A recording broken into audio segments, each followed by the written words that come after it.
박수 힘차게 올려드리도록 하겠습니다. 아멘. 귀한 찬양을 감사드립니다. 오늘 하나님께서 우리에게 주시는 말씀을 봉독하겠습니다. 신약성경 요한계시록 22장의 말씀입니다. 요한계시록 22장 12절부터 마지막 21절까지 말씀입니다. 신약성경 403페이지에 있는 요한계시록 22장 12절에서 21절까지 말씀을 우리 한 절씩 교독하도록 하겠습니다. 제가 먼저 봉독하겠습니다. 보아라, 내가 곧 가겠다. 나는 각 사람에게 그 행위대로 갚아주려고 상을 가지고 간다.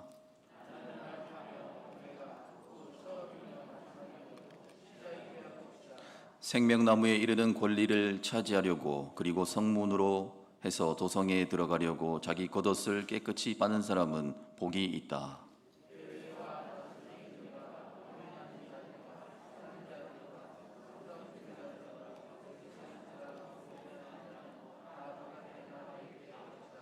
나 예수는 나의 천사를 너희에게 보내어 교회들이 주는 이 모든 증언을 전하게 하였다. 나는 다윗의 뿌리요 그의 자손이요 빛나는 샛별이다.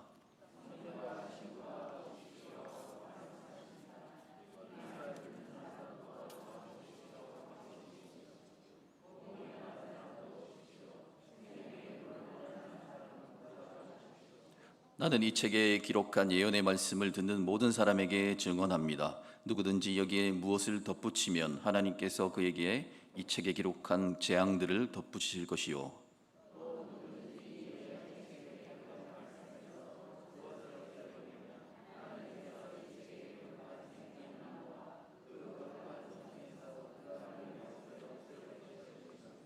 이 모든 계시를 증언하는 분이 이렇게 말씀하셨습니다. 그렇다, 내가 곧 가겠다. 아멘. 오십시오, 주 예수님. 주 예수의 은혜가 모든 사람에 있기를 빕니다. 아멘. 이 시간에 내가 곧 가리라라는 제목으로 담임 목사님 말씀 전하실 때 큰 은혜의 시간 되시기를 축복합니다. 네, 할렐루야. 한 주간 잘 지내신 줄 믿습니다. 네. 우리 집사님 부자가 함께 특송을 하니까 또 새로운 것 같고 은혜가 많이 있는 것 같습니다.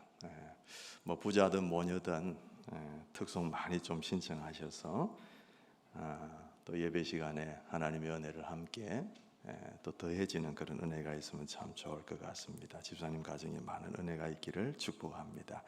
또 우리 자녀들이 오늘부터 또 자체 모임을 가지기 때문에 엄마 아빠 손을 잡고 많이 오셨어요. 자녀들이 오니까 예배가 훨씬 더 또 신선해지고 충만해지는 그런 느낌을 갖습니다. 네, 뭐 그러면서 또 한편으로는 조금 마음이 쓰이는 게 엄마 아빠가 아직 교회를 안 다니는 그런 가정의 자녀들 많이 있을 텐데 좀 마음이 좀 쓰입니다. 선생님들이 아이들 한 명 한 명 잘 챙기셔서 모두가 다 함께 예배할 수 있는 그런 은혜가 있으면 좋을 것 같습니다. 자, 오늘 설교 제목이 뭡니까, 여러분? 내가 곧 가리라 그랬습니다. 누가 누구에게 하신 말씀입니까? 예수님께서 우리에게 하시는 말씀입니다. 내가 곧 가리라. 한번 따라 하십시다. 내가 곧 가리라. 내가 곧 가리라. 오늘 읽은 말씀은 여러분 신구약 66권의 마지막 성경인 요한계시록에 있는 말씀입니다. 그리고 그 성경의 마지막 장인 22장에 있는 말씀이고, 그리고 그 중에서도 가장 마지막 끝부분에 있는 말씀을 우리가 읽었습니다. 창세기 1장 1절 성경을 펴면 무슨 말씀이 나옵니까? 태초에 하나님이 천지를 창조하셨다. 그 말씀이 나오는데, 그 말씀이 역사의 문을 여는 구절이라고 한다면 오늘 이 말씀은 역사의 마지막 문을 닫는 모습을 설명하신 말씀입니다. 사람들은 내가 어디서 왔고 어디로 가는지 잘 모릅니다. 그리고 세상이 어떻게 지어졌고 만들어졌으며 어떻게 끝날 것인가에 대해서 잘 모릅니다. 그런데 하나님을 믿고 성경을 읽고 우리가 믿고 나면 그게 정확하게 밝혀지게 되는 거죠. 세상은 하나님이 만드셔서 역사를 여셨고 세상은 하나님께서 심판주로 이 땅에 오시면서 문을 닫게 될 것을 여러분이 믿으시기를 축복합니다. 성경은 여러분 하나님께서 자신을 드러내신 유일한 계시의 책입니다. 그리고 하나님의 약속을 듬뿍 담아놓고 있는 약속의 책이기도 합니다. 그 마지막을 하나님이 시시하게 끝내시겠습니까? 역사의 끝이 그냥 허지부지하게 있는 듯 없는 듯 그렇게 사라지겠습니까? 절대 그럴 리가 없습니다. 우리 주님은 분명히 오늘 선명하고 확실하게 약속하세요. 우리가 12절부터 말씀 읽었지만은 7절 말씀에도 보면 내가 곧 오리라 그러셨고 12절에도 보면 내가 곧 가겠다. 또 20절 말씀에도 내가 곧 가겠다. 이 마지막 성경을 창세기 1장 1절부터 쭉 기록해 오시고 그 마지막 이 요한계시록 성경에 와서 22장에 가서 그 마지막 부분에 계속해서 예수님이 집중해서 말씀하시는 게 뭐냐면 내가 곧 갈 것이다. 내가 곧 갈 것이다. 이걸 7절, 12절, 20절 세 번씩이나 반복을 하고 계시는 그런 모습을 보게 된다면 주님께서 보통 약속하고 계시는 게 아니다 그 말입니다. 자, 여러분 어떠세요? 이 말씀이 여러분 마음속에 확 와 닿습니까? 이게 주님의 음성으로 여러분 들리실 것 같습니까? 주님이 정말 지금 곧 오실 것 같다라는 느낌들이 여러분 마음속에 드시냐 그 말이에요. 만약에 지금 누군가가 밖에서 큰 소리로 주님이 오셨어요, 예수님이 갑자기 오셨어요, 그렇게 말하면 여기 앉아 계신 여러분들의 반응이 어떨까 궁금합니다. 아마 가관일 것 같아요.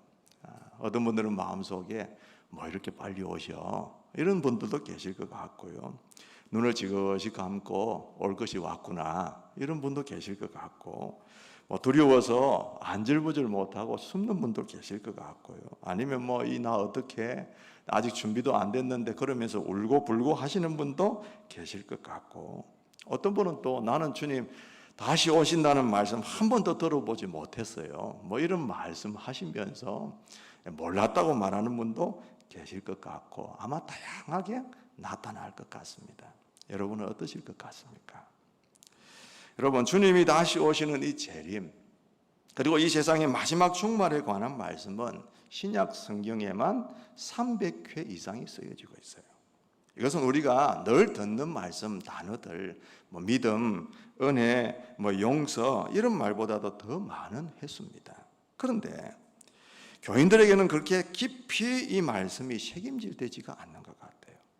사는 것 보면 다 알잖아요. 이분이 정말 예수님이 다시 오실 걸 믿고 살고 계시냐 아니냐, 그 삶을 보면 뚜렷하게 증명이 됩니다. 그걸 준비하면서 사는 성도들이 얼마나 될까? 우리 모든 성도들이 그걸 준비해야 되는데, 예수님께서 마지막에 세 번씩이나 반복하시면서 약속하시고 강조하신 말씀인데 우리가 잊고 산다면, 창세기 1장부터 요한계시록 21장까지 우리가 아무리 믿는다고 할지라도 22장 마지막에 내가 곧 갈 것이다라는 이 말씀을 안 믿는다고 한다면 어떻게 보면 모든 게 다 물거품이 될 수밖에 없는데, 이런 염려나 걱정도 마음속에 생기게 되는 겁니다. 여러분, 왜 예수님께서 곧 가겠다고 말씀을 하셨음에도 불구하고 그게 우리의 삶에 영향을 덜 미치냐 한번 따져본다면 뭐 여러 가지 또 이유가 있을 겁니다.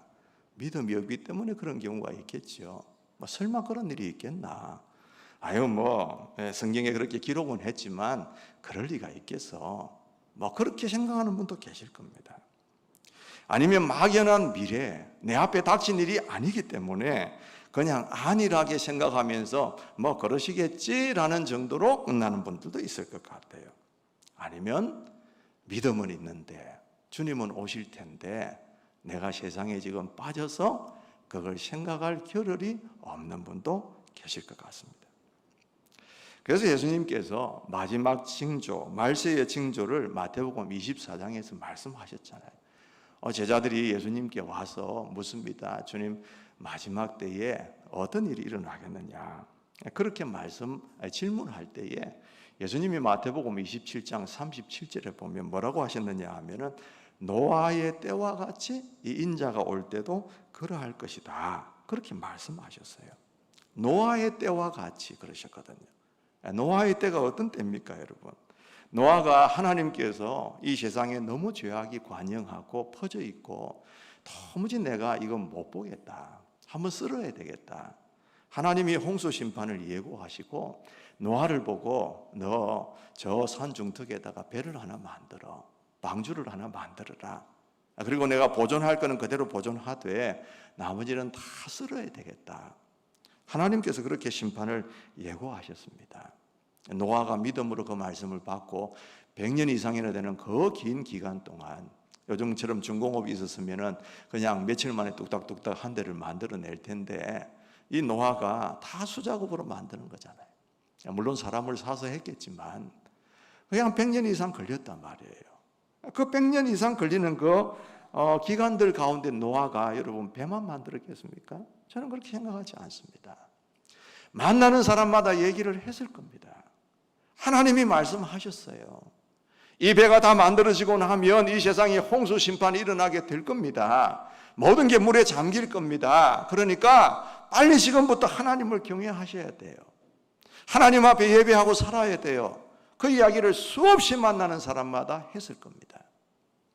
그게 만약에 안 믿어지면 나중에 배가 다 만들어지고서라도 내가 타라고 할 때에 빨리 타셔야 돼요. 그래야 물 심판을 받지 않고 살아남을 수 있고 심판에서 제외될 수 있습니다. 그렇게 얘기를 이 노아가 얼마나 많이 했겠습니까? 얼마나 수많은 사람들에게 이 100년 세월 동안 얘기했겠냐 그 말이에요. 그런데 그 사람들은 다 그 말을 듣지 않았어요. 한 사람도 귀를 기울이지 않았어요. 오히려 바다에 방주를 만들지 않고 산 위에 방주를 만들고 있는 그 노아를 보고 미친 영감탱이라고 다 조롱하고 욕하고 저거 완전히 또라이 같은 영감이야, 그렇게 얘기 안 했겠냐 그 말이에요. 그런데 누가 생각해도 있을 것 같지 않았던 그 홍수 심판은 말씀 그대로 이루어졌다는 사실입니다. 여러분 기억하셔야 될 것은 하나님이 말씀하신 성경의 모든 예언은 1.1핵도 틀린 게 없고 이루어지지 않는 것이 없습니다. 지금까지 말씀하셨던 모든 것도 다 이루어졌습니다. 만약에 성경 속에 있는 말씀이 이루어지지 않고 엉터리가 있었다면 이 천년 역사 가운데 여러분 사람들이 예수를 믿겠냐 그 말입니다. 한 구절이라도 헛된 것이 있으면 사람들이 하나님을 신뢰할 수 있겠냐 그 말입니다. 없습니다. 이루어질 것 이루어졌기 때문에 하나님이 약속하신 그대로 성취되고 있기 때문에 그러므로 여러분 하나님을 우리가 다 믿고 있고 사람들도 신뢰하고 있는 것 아니냐 그 말입니다. 이제 하나 남은 게 뭡니까? 예수님이 다시금 오신다는 말씀입니다. 그렇다면 그게 여러분 이루어질까요? 안 이루어질까요? 이루어집니다. 반드시 이루어집니다. 여러분 18절 19절 오늘 읽은 말씀 속에 보면 뭐라고 말씀하셨습니까? 이 책에 기록한 예언의 말씀을 듣는 모든 사람에게 증언합니다. 누구든지 여기에 무엇을 덧붙이면 하나님께서 그에게 이 책에 기록한 재앙들을 덧붙이실 것이요, 이 예언의 책에 기록한 말씀에서 무엇을 없애버리면 하나님께서 이 책에 기록한 생명나무와 그 거룩한 도성에서 그가 누릴 몫을 없애버리실 것입니다. 여러분이 안 믿는 것은 괜찮습니다. 그런데 하나님의 말씀은 없어지지 않습니다. 우리가 아무리 안 믿고 우리 여기 모인 우리 모두 이 세상에 어떤 한 사람도 하나님의 말씀을 안 믿는다, 이거는 믿을 만한 말씀이 못 된다고 얘기를 해도 하나님이 말씀을 하신 것은 1.1핵도 틀림없이 이루어집니다. 예수님께서 십자가에 달리시기 전날에 제자들을 데리시고 성만찬을 베푸셨습니다. 그 자리에서 제자들의 발을 씻기신 예수님은 계속 어디로 가신다고 말씀하십니다. 이제 내일이면 잡혀서 십자가에 달리셔야 되는 몸입니다. 그걸 듣는 제자들이 불안하잖아요. 아니 도대체 어디로 가신단 말인가?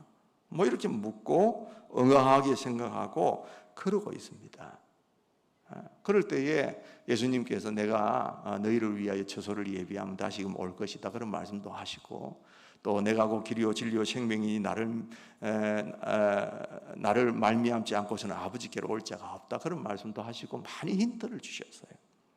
아무리 힌트를 주셔도 제자들에게는 이해가 되지 않는 말씀이에요. 어디로 가십니까? 우리도 좀 데려가십시오. 베드로는 다른 사람들 다 예수님 버려도 나는 안 버립니다, 뭐 이런 얘기도 하면서 그 밤을 지나고 있을 때 예수님이 요한복음 14장 18절에 뭐라고 하시느냐 하면 나는 너희를 고아처럼 버려두지 아니하고 너희에게 다시 오겠다라고 말씀하셨어요. 어떻게 됐습니까, 여러분? 예수님이 다시금 살아나고 부활하신 다음에 왜 제자들은 예수님처럼 십자가에 적어도 잡혀서 달릴까 봐 꽁꽁 문을 잠그고 있었는데 예수님이 쑥 들어오셨습니다. 약속을 지키시고 주님은 다시 그들 앞에 나타나신 것이죠. 여러분, 예수님은 내가 곧 가겠다 하셨기 때문에 말씀하신 그대로 다시 오게 될 줄 믿으시기를 축원합니다. 2000여 년 전에 유대 땅 베들레헴에게 아기로 탄생하신 그 예수님, 이 세상에 오셨는지 모를 정도로 조용히 말구유에서 탄생하셨어요. 그러나 재림하실 예수님은 다릅니다. 영광스러운 천군 천사의 나팔 소리와 함께 심판하실 주로 이 땅에 오실 것이다. 여러분, 요한계시록 1장 7절 오늘 읽지 않았지만 같이 한번 천천히 읽어보겠습니다. 시작. 보아라, 그가 구름을 타고 오신다. 눈이 있는 사람은 다 그를 볼 것이요 그를 찌른 사람들도 볼 것이다. 땅 위에 모든 족속이 그분 때문에 가슴을 칠 것이다. 꼭 그렇게 될 것입니다. 아멘. 아멘. 네. 주님이 구름 타고 오실 때에 다 눈이 있는 자들은 볼 것이다. 예수님을 찔렀고 핍박했던 사람들도 볼 것이고 땅 위의 모든 족속이 그분 때문에 가슴을 치게 될 것이다. 그리고 꼭 그렇게 될 것이다. 아멘. 그러면서 성경이 기록되어 있잖아요. 예수님 오시기 전에 나는 죽어버리면 어떡합니까? 다시금 살리셔서 하나님이 보신다 그 말이에요. 화장해가지고 저 바닷가에 뿌려버렸는데 그게 어떻게 됩니까? 하나님은 그걸 다시금 육체로 모으시는 능력이 있는 분이시다 그 말입니다. 아무리 화장해서 100번 태워도 하나님 앞에 다시금 인생은 서게 될 것이라는 걸 얘기하고 계시는 거죠. 어떤 분은 그러시겠죠. 아니, 예수님께서 곧 가겠다고 하신 말씀, 이거 2000년 전에 하신 말씀, 아직도 2000년이 지났는데 예수님은 여전히 안 오고 계시는데 그 약속을 어떻게 믿습니까? 자, 베드로후서 3장 8절 말씀 같이 한번 읽어보겠습니다. 사랑하는 여러분, 시작. 사랑하는 여러분, 이 한 가지만은 잊지 마십시오. 주님께는 하루가 천년 같고 천년이 하루 같습니다. 여러분, 주님께는, 우리는 천년은 천년이고 하루는 하루입니다.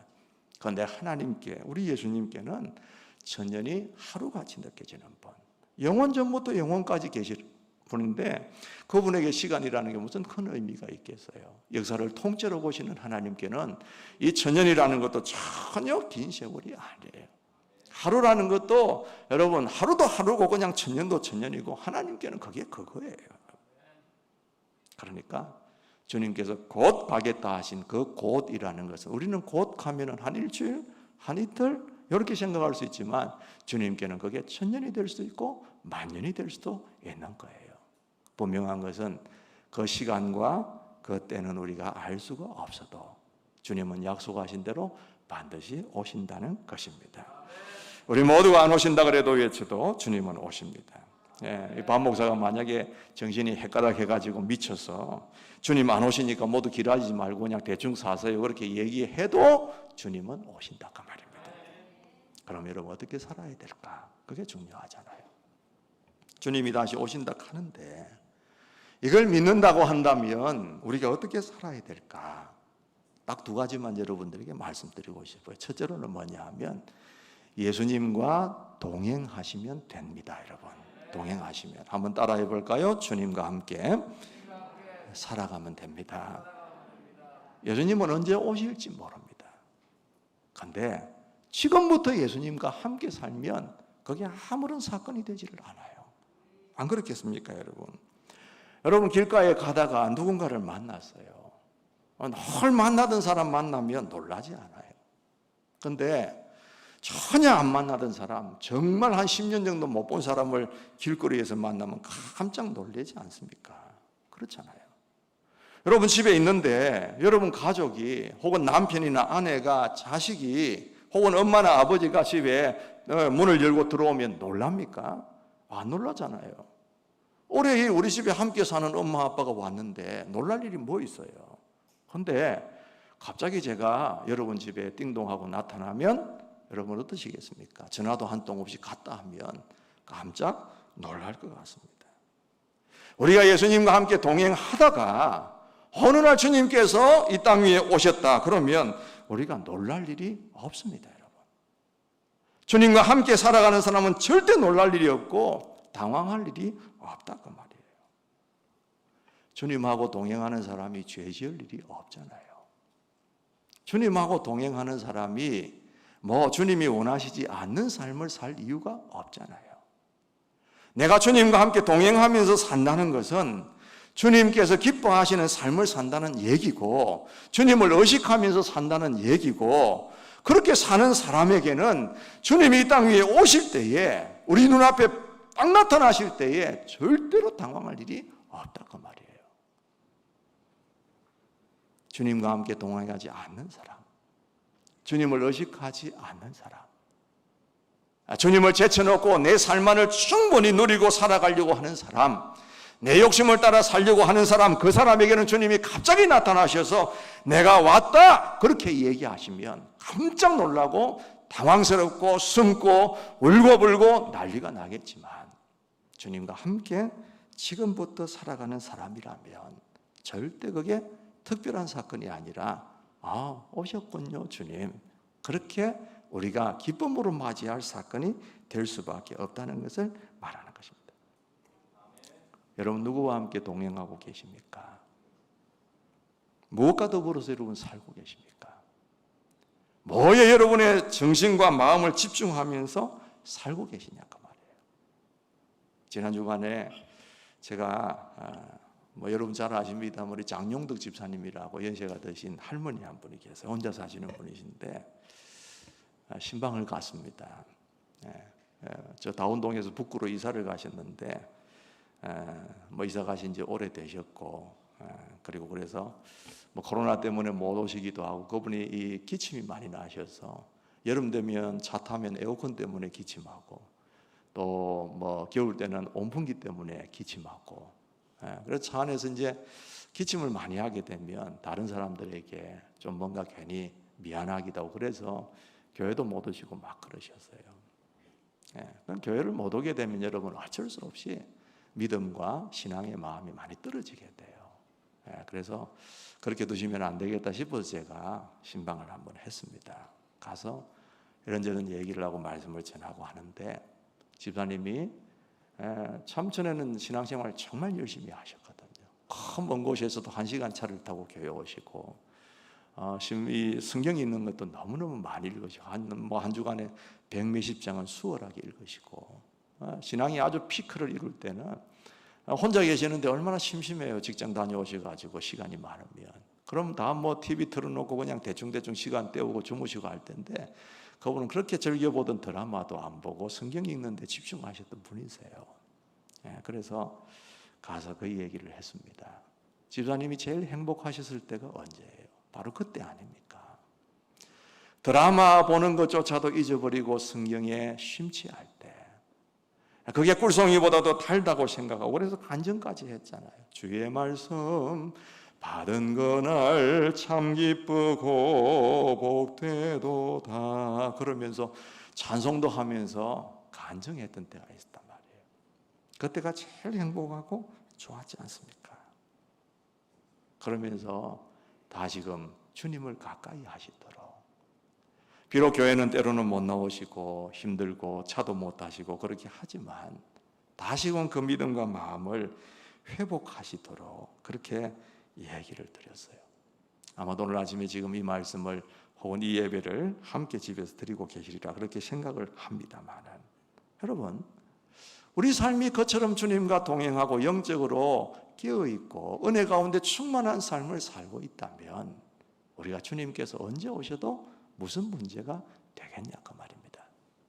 여러분, 지금부터, 오늘 이 순간부터 주님과 함께 동행하는 여러분 되시기를 주님의 이름으로 축원합니다. 두 번째 한 가지는 뭐냐 하면은 우리의 삶을 좀 조정할 필요가 있습니다. 어떻게 조정합니까? 영원히 살도록 조정하셔야 돼요. 영원히 살도록.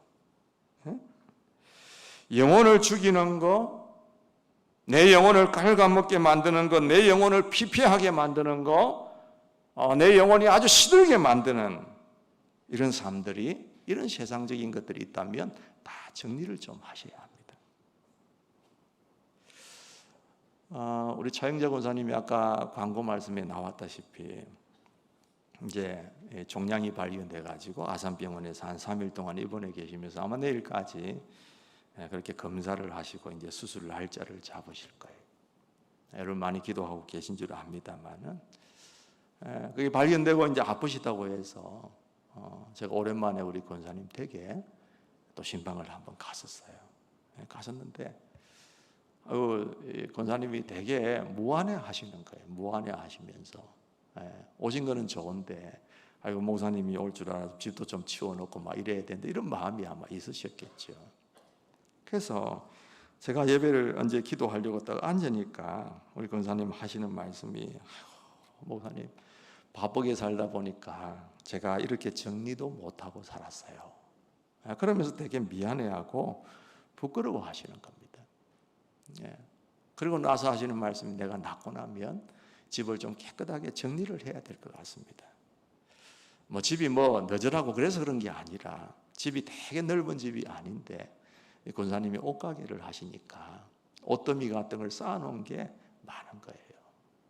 근데 그 말씀하시는 그 뉘앙스가 어떻게 들리냐 하면은 목사님 이 집이 내가 제대로 못 치우고 옷도 이렇게 채워놓고 이런 말씀의 뉘앙스가 아니고 꼭 그런 음성으로 들리는 거예요. 목사님 내가 뭘 그렇게 많이 번다고 내가 인생에 뭘 그럴 거라고 이런 것도 하나 정리도 안 하고 이렇게 살아왔을까요?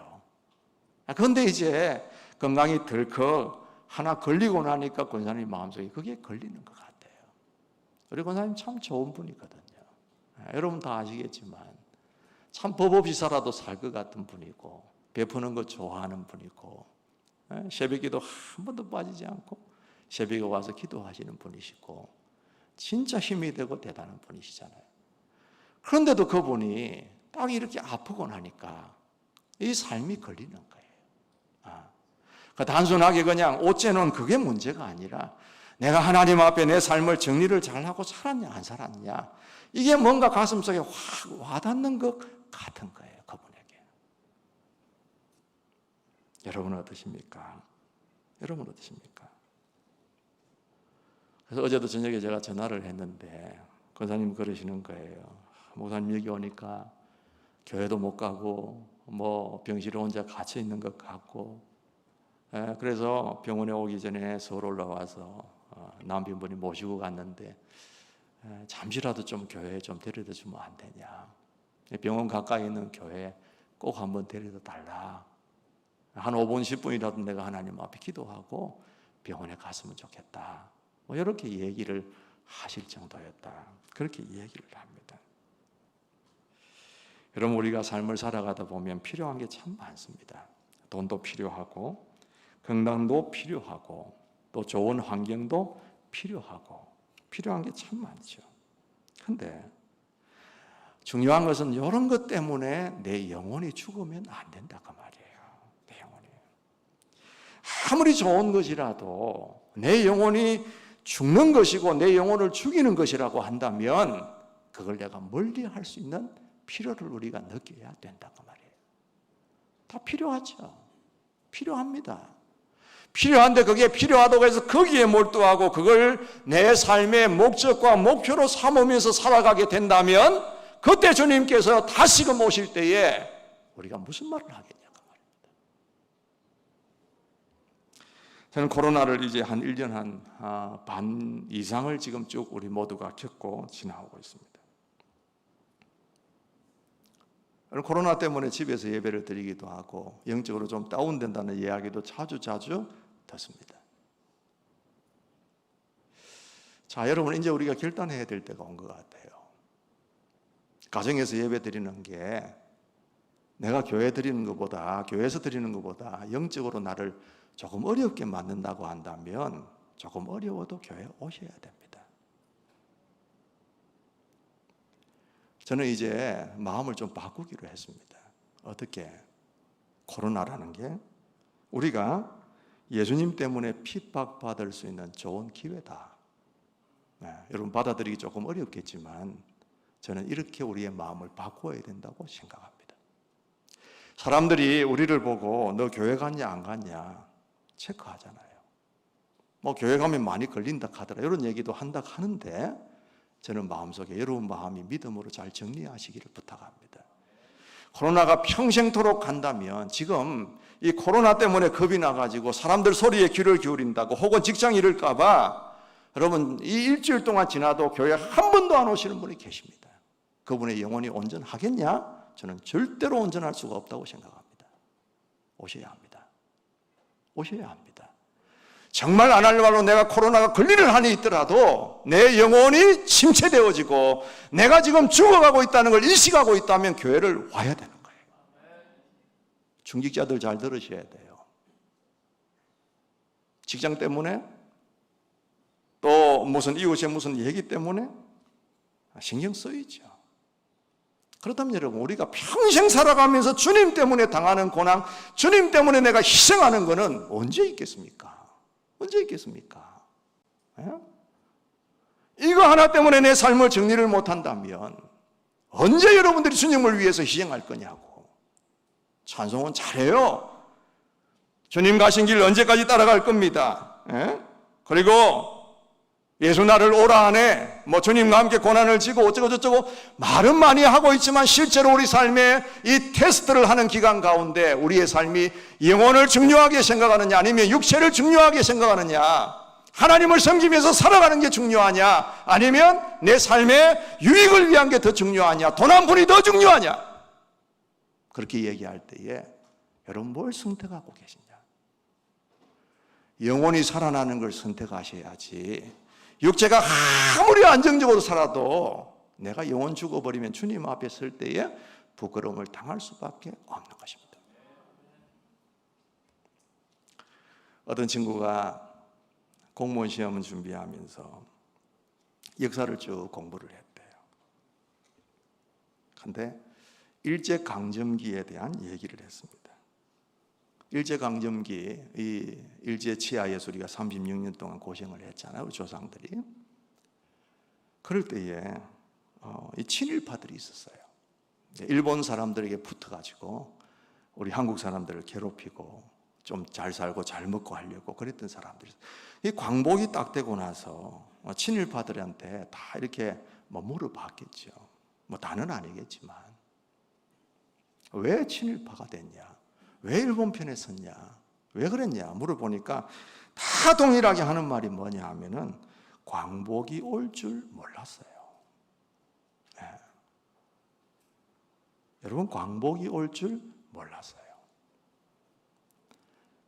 주님께서 오셔가지고 여러분들에게 물으신다면 너 왜 그렇게 살았어? 내가 이렇게 얘기했잖아. 내가 꼭 갈 것이라고 얘기했잖아. 그런데 너 왜 그렇게 살았어? 왜 믿음으로 안 살았어? 왜 그거 안 믿고 살았어? 주님 그렇게 뭐라 하실 때에 대부분의 사람들이 이 얘기할 거라고 생각해요. 주님 다시 오실 줄 진짜 몰랐어요.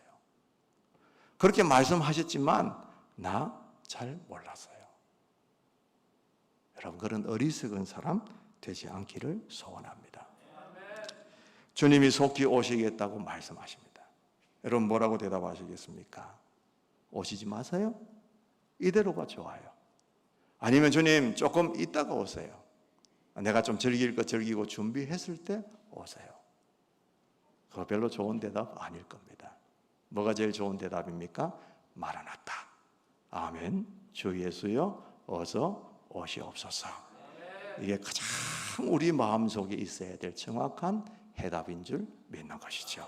신앙생활 잘하시고 여러분 주님과 동행하시고 여러분의 영혼 죽이는 일 하지 말고 살리는 길 찾으셔서 주님 오시는 그날에 기쁨으로 맞이할 수 있는 복된 천국 백성들 되시기를 주님의 이름으로 축복합니다. 같이 한번 여러분 주보에 보시면 중간을 쭉 펴면 결단을 위한 질문도 있고 그리고 나의 페이지가 있습니다. 여러분 한번 몇 자라도 한번 적어 보십시다. 주님과 동행하고 계시는지, 동행하고 있지 않다면 여러분의 결단과 각오도 한마디만 적어주시고 우리 자녀들도 마찬가지예요. 내가 영원히 살도록 내 삶을 좀 조정해야 될 게 뭘까? 그것도 한번 적어보세요. 그리고 결단하시는 귀한 시간이 한 2분 정도 시간 드릴 테니까 여러분들에게